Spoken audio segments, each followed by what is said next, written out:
નમસ્કાર, legal knowledge સિરીઝમાં આપનું સ્વાગત છે.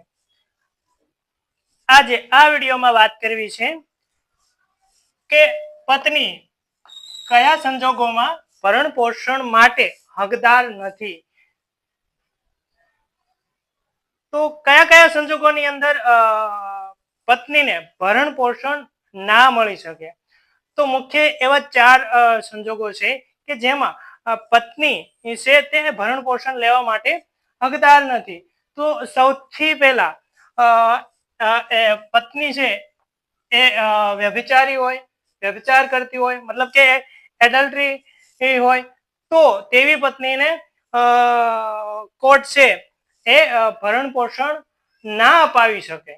તેવી પત્ની ભરણ પોષણ માટે હકદાર નથી. સેકન્ડ છે કે વિના કારણે અલગ રહેવું. કોઈ કારણ વગર જ્યારે પત્ની પોતાના પતિથી અલગ રહેતી હોય તો તેવા સંજોગોમાં પણ પત્નીને ભરણ પોષણ મળવા પાત્ર નથી. તેના પછી કે જો કોઈ પત્ની છે અથવા તો પતિ પત્ની દ્વારા મેરેજ તો થઈ ગયા પણ એ લીગલ ના હોય, કાનૂની ના હોય. કાનૂની રીતે પત્ની ના બની હોય તો તેવા સંજોગોમાં પણ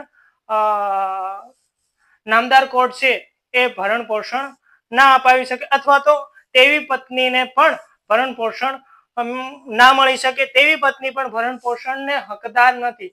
4 નંબર પર હે કે પોતે કમાતી હોય. જ્યારે કોઈ સ્ત્રી છે, કોઈ પત્ની છે, તે પોતે આર્થિક રીતે સધર હોય તો તેવી પત્નીને પણ ભરણ પોષણ ના મળી શકે.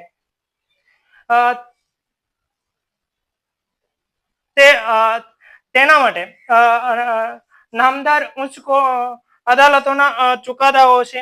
તેમાં સૌથી પહેલા જો ચુકાદો છે તે શાંતા કુમારી વર્સિસ થેમેગોડા 2013 નો ચુકાદો છે. તેમાં કોર્ટે કીધું હતું કે વ્યભિચારી કરતી સ્ત્રીને ભરણ પોષણ મળી શકે નહીં. તેના પછી ચવિતાબેન વર્સિસ સ્ટેટ ઓફ ગુજરાત છે, 2005 નો ગુજરાત હાઈકોર્ટ નો ચુકાદો છે. તેમાં ગુજરાત હાઈકોર્ટે કીધું હતું કે કાનૂની રીતે લગ્ન થયેલા ન હોય તો તેવી પત્નીને પણ ભરણ પોષણ ના મળી શકે. એના પછી અમિત કુમાર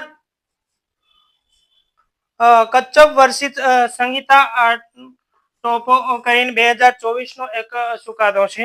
તેમાં કોર્ટે કીધું હતું કે યોગ્ય કારણ વિના, કોઈ કારણ જ ના હોય અને પત્ની પોતાના પતિથી અલગ રહેતી હોય તો તેવા સંજોગોમાં પણ પત્નીને ભરણ પોષણ લેવાનો અધિકાર મળતો નથી.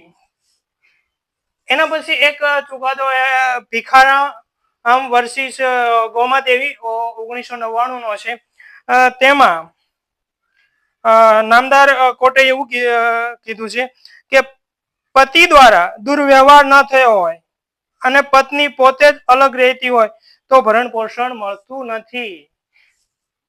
આ ચુકાદાની અંદર ગોમાદેવી ના ચુકાદાની અંદર એવું નામદાર કોર્ટે કીધું છે કે પતિ દ્વારા પત્ની પર કોઈ અત્યાચાર કરવામાં આવે, દુરાચાર કરવામાં આવ્યો તો તેવી પત્ની કોર્ટ પાસે આવી અને ભરણ પોષણ માંગી શકે છે. બાકી